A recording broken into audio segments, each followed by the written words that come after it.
Você entrou para a academia com esperança de resolver a flacidez de parte interna de coxa e não conseguiu? Você sabia que tem alguns tratamentos, alguns procedimentos que tratam essa área? Eu sou Renata Fontani, especialista em pele, e hoje nós vamos conversar com o dermatologista Ricardo Moreira para a gente saber o que a gente pode fazer para melhorar aí essa parte interna de coxa que é tão difícil. Ricardo, tudo bom? Tudo bom, Renata? Então, o que a gente tem de procedimentos estéticos que ajudam a melhorar a flacidez da parte interna de coxa que é tão difícil de tratar?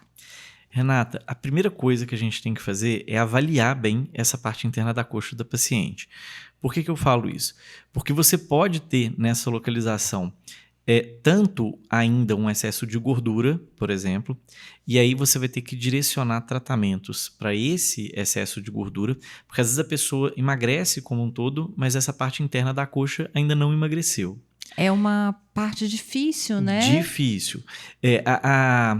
Tem algumas localizações de deposição de gordura que são muito geneticamente e hormonalmente definidas, né? Então, mulheres, por exemplo, têm uma tendência a acumular um pouco mais de gordura na região de culote. Os homens não têm tanta deposição de gordura nessa região. As mulheres têm um pouco mais de deposição na parte interna das coxas. Os homens têm menos nessa região. Em compensação, por exemplo, o homem tem muita deposição em abdômen, que as mulheres também têm, mas é menos evidente às vezes do que o homem. Incomoda, né? Que às vezes uma coxa fica ralando na outra. Encosta uma na né? outra. Às vezes você pode ter algum atrito e ter alguma dermatite pelo próprio atrito. É uma área que fica mais úmida, então predispõe às vezes a ter alguma infecção fúngica de repetição. Né? Assim, o próprio atrito do contato incomoda muito. Então, às vezes a pessoa, por exemplo, faz uma ginástica, faz uma bicicleta, faz uma caminhada e machuca né? naquela região, né? E cria um às vezes certo emagrece desconforto. também, né? E acaba perdendo um pouco de gordura também. E aí vem a flacidez. E aí vem a flacidez. Então, assim, a primeira coisa é olhar, é mais gordura que tem na região, é mais a flacidez que tem ali naquela região, tem as duas coisas juntas, tem um pouco de flacidez e um pouco de gordura, e aí a gente vai ter que ter uma estratégia de tratamento baseada nesses componentes, né? Então, quando a gente pensa na parte de gordura nessa região, a gente tem como estratégia de tratamento, por exemplo, o ultrassom macrofocado. Sim. Que ele perde um pouco de gordura localizada, então ele pode ser feito naquela região. E acaba melhorando também um pouco da flacidez. Um pouco da flacidez. O ultrassom macrofocado e o microfocado, eles são complementares, né, Renata? E o aparelho, ele emite as ondas de ultrassom que vão fazer como se fosse pontos de queimadura lá para dentro, numa profundidade específica. Se a gente faz esse macrofoco na parte de gordura, você acaba tendo pontos onde você diminui a gordura localizada. Se você faz o microfocado, que é o que pega mais a pele, propriamente dita, a derme, você faz pontos ali de coagulação que vão firmar um pouco mais a flacidez dessa pele. O ideal, na verdade, quando é corporal, igual aí nessa região de perna, é você fazer as duas coisas. Você fazer para perder gordura e fazer para melhorar a pele. Sim. E geralmente são necessárias várias sessões, né? Os tratamentos estéticos, em geral, eles têm melhoras que são progressivas. E a maioria dos tratamentos, eles exigem alguma manutenção ou alguma repetição de procedimento. Até porque você continua sendo a mesma pessoa e às vezes engordando de novo naquela região, tendo deposição de gordura naquela região novamente. Porque aí os adipócitos não vão acabar, né? Completamente não, né?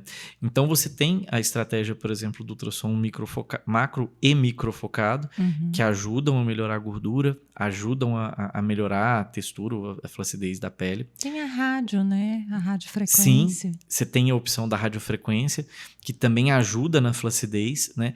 A radiofrequência, por mais que seja um procedimento que a gente faz há anos, ela tem resultados que são muito legais. Tem. Diminui também um pouco da gordura. Diminui um pouco da gordura e dá um aspecto muito legal da pele, porque Sim. fica uma pele mais sadia, mais firme. A radiofrequência, o aparelho faz um aquecimento que ele contrai as fibras de colágeno, e essa contração da fibra de colágeno ela ajuda a dar uma firmeza maior na pele naquela região, né? Sim, assim. sim. E é um procedimento é muito confortável, né? Assim, não é um procedimento que dói, que queima. É um procedimento geralmente muito bem tolerado. Tranquilo, tem um preço bom também, Sim, né? sim. É um procedimento bem interessante, né? Assim, para essa região, né? Outras coisas que a gente tem que podem ser feitas, né? Assim, para essa região, para a parte de gordura localizada. Existem, dependendo do volume da gordura e do tipo de aparelho, você pode fazer criolipólise nessa região. Não são todos os aparelhos que têm cabeçote que dá para pegar e não são todas as pessoas que têm gordura suficiente para pegar. Porque a criolipólise você tem como se fosse um cabeçote que ele puxa um pouquinho da gordura e resfria, né, Renata? E para fazer isso, se for uma gordura muito pequena, não puxa, né? Assim, então não consegue. Aí depende E aí você vai do atingir indivíduo. só uma quantidade pequenininha. Muito pequenininha. Mas é uma estratégia, né? Assim, e na criolipólise, o que acontece é que esse resfriamento, ele é um resfriamento que é uma temperatura que consegue destruir o adipócito, fazer com que ele entre em processo de morte daquela célula, mas ele não queima a pele em si, né? Assim, porque é uma temperatura que não é ruim para a pele, mas ela é ruim para o adipócito que está lá embaixo. Então você consegue que acaba uma temperatura sendo atingido primeiro, que é atingido primeiro do que o restante do tecido. do que o restante do tecido, exatamente. Não é um procedimento que o resultado é imediato, né? Assim, que às vezes a pessoa tem a expectativa de fazer e já vê. Por exemplo, a radiofrequência é rapidinho. Você vê pelo menos um dia que já teve alguma melhora. A criolipólise não funciona assim, né? Até o ultrassom microfocado, no mesmo dia você vê uma diferença. Mas é claro que quando a gente fala em produção de colágeno, você tem que ter um tempo mínimo aí de pelo menos uns 3 meses, Isso, né? para ter um estímulo suficiente para você conseguir perceber. Né? Assim, ter uma percepção um efeito maior. Isso. E o Sculptra? Isso. E aí você tem estratégias hoje também disponíveis que são para trabalhar a parte de flacidez.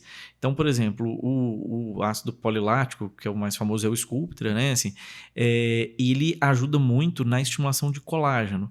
E hoje ele tem sido um procedimento que tem sido muito feito corporal e não só em rosto igual era no passado. Então você consegue aplicar na região, ele aplica com uma seringa ou com uma microcânula, né? Você distribui o produto na região que você quer estimular.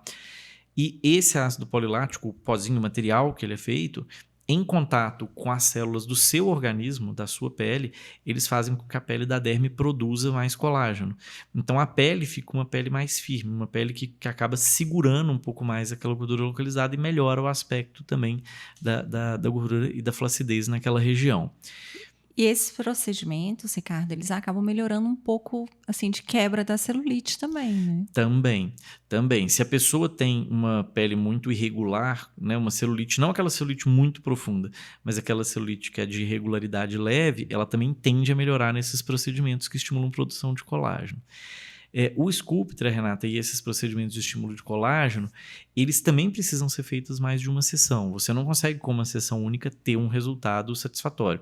Você vai ter que programar de fazer pelo menos umas 3 aplicações, ou até mais, para ter um resultado legal. Mas ele diminui muito a flacidez, né? Assim, e o volume é um pouco proporcional à área que você vai fazer. Se é uma área pequena, às vezes um frasquinho único vai ser suficiente ali por sessão. Se é uma área grande, às vezes você vai precisar de mais de um frasquinho por sessão, né? Assim, mas tem que ter isso em mente, né? Que é proporcional. Como define se é um frasquinho ou se são mais frasquinhos? Para cada sessão, você acaba definindo muito pela área, né? Assim, se é uma área grande, você vai ter que fazer mais de um frasco. Se é uma área pequena, você até consegue fazer. E isso, na maioria das vezes, precisa de uma avaliação. De uma avaliação médica, né? Assim, ou de um especialista, né? Em conjunto. E agora, o número de sessões, em geral, para corporal, pelo menos 3 sessões. Menos de 3 sessões, você não vai ter um resultado satisfatório. Então, assim, você tem que programar de fazer. Se for fazer faz bem direito. feito, para você até não perder, né, tempo e dinheiro fazendo um procedimento que não vai ser suficiente para você. Geralmente, a gente programa a sessão a cada 1 a 2 meses, em cada uma das sessões, e faz uma sequência de pelo menos 3 ou mais sessões. E fica muito bom, né? Fica bem legal. Tem outros bioestimuladores que têm sido utilizados, né, Renata? Por exemplo, a hidroxiapatita de cálcio e outros que fazem isso também. Mas a hidroxiapatita de cálcio, ela dá um pouquinho de volume inicial, que talvez para essa região não seja o ideal neste momento, né? Assim, então, para a parte interna da coxa, geralmente não é a minha primeira escolha. Talvez para o bumbum seja o mais adequado. Exatamente. Né? Às vezes para a região lateral da perna, né? Assim, para outras áreas. Mas a parte interna em si, eu prefiro outros, né? E o fio? Outro procedimento são os fios de PDO, né? Assim, os fios lisos de PDO, de polidoxanona, eles estimulam também a produção de colágeno. Então, esses fios lisos, eles são fios, né? Como se fosse uma linha, um barbante, que em contato com a pele, à medida que ele vai dissolvendo aos poucos, ele estimula a produção do colágeno na pele. Também são fios que a gente precisa fazer como se fosse uma redinha com eles, não é um fio. Você vai fazer a colocação de vários fios e coloca do outro lado para fazer como se fosse uma rede naquela localização, para ter uma malha segurar ali de estímulo de colágeno e de firmeza da pele naquela localização. Então, eles melhoram muito a parte de flacidez da pele. E acaba melhorando um pouco até a gordura, Renata, assim, porque ele firma um pouco e a gente vê que esses fios, eles melhoram o aspecto da gordura localizada, sim. Tá? E é às uma vezes a gente estratégia interessante. Vários procedimentos, e a pessoa acaba querendo também, às vezes, fazer mais atividade física, tá vendo o corpo melhorar, né? Ficando melhor. E fica mais animada, até para se cuidar mais e para ter uma melhora mais persistente. E o que a pessoa pode fazer para não chegar no ponto de ficar assim tão flácida, a ponto de incomodar? Tem alguma dica, alguma coisa que as pessoas possam assim fazer no seu dia a dia? Sim, a gente percebe que assim, esse acúmulo de gordura e flacidez em perna, né, assim, ele tem um pouco a ver com o acúmulo de gordura propriamente dito. Então, manter uma alimentação saudável, tentar não ficar com sobrepeso, com excesso de peso, engordar, emagrecer, isso faz diferença, né? Assim, na parte de gordura localizada. O não engordar e emagrecer faz muita diferença, em especial para a flacidez, né, Renata? Sim. A gente vê que aqueles pacientes que engordam muito, emagrecem muito, engordam muito, emagrecem muito, geralmente a pele, ela não acompanha 100%. Você engordou, ela distendeu. Na hora que você emagrece, nem sempre ela acompanha. Ainda mais se é um emagrecimento muito rápido. Se a pessoa emagrecer, o corpo é muito inteligente, né? Ele vai até acompanhando pouco o emagrecimento, mas se for uma coisa exagerada e várias vezes, sim, ele não consegue ele já não acompanhar. Consegue. Ou se é muito abrupto, porque aí às vezes não dá tempo, né? Assim, que é o que a gente vê, por exemplo, a gente vê muito isso. Se a pessoa engorda muito rapidamente, a pele não acompanha, aparece estria. Sim. Se a pessoa cresce muito rápido, aparece estria, né? A gente vê estrias horizontais nas costas, por exemplo, de homem que cresceu, que o estirão foi muito abrupto. A gente vê, por exemplo, até na academia, às vezes uma pessoa que malha muito e que às vezes toma um hormônio para ganhar massa, às vezes ela cresce rápido muito e aparece estria no braço, por exemplo, né?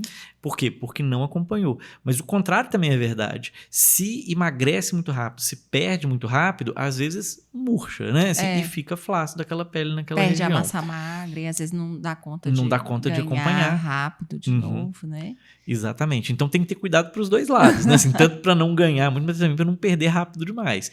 Não, e o bom que tem tratamento, tem procedimento para isso, para ajudar a gente a... E também manter uma boa elasticidade da pele, né, Renata? Então, manter uma pele bem hidratada, bem cuidada, isso também ajuda ela a conseguir acompanhar um pouco mais. A própria atividade física, a própria atividade né? física, porque às vezes está na academia, está achando que não está fazendo muito efeito, mas no fundo está ajudando. Está ajudando. Né? Outras melhora coisas, a circulação. Outras né? coisas, eu ia falar exatamente isso, outras coisas até nos pequenos hábitos.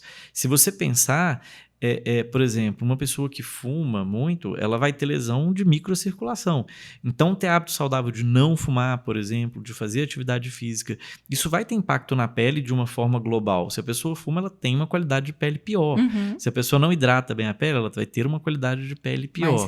Mais ressecada, que não vai acompanhar tão bem nem o aumento, nem a diminuição de volume, né? Assim, então, são cuidados do dia a dia. Sim. Eu adorei. Foi muito bom. Já vou marcar minha sessão, tá, Ricardo? Pode me esperar. Espero que vocês também tenham gostado. Obrigada, Ricardo. E a gente se encontra no próximo podcast.